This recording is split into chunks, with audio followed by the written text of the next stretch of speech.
Ikaw aking bebot. Ikaw ay Pilipino! Kumakain! Pilipino! Pare, pakinggan niyo ako. Ito na ang tunay na Pilipino. Kumakain ng balon.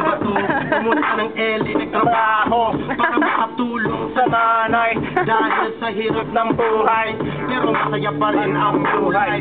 Pag kumain ng balon, kamay, yung kanin, Laki ng puto.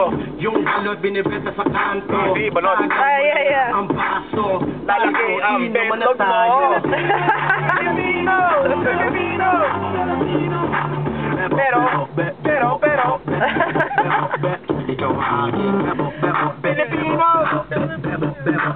Ikaw aking Mga Pilipino ay mga pandak kaya maliit ang metropila. Nakain ng balot para tumigas ang tuhod.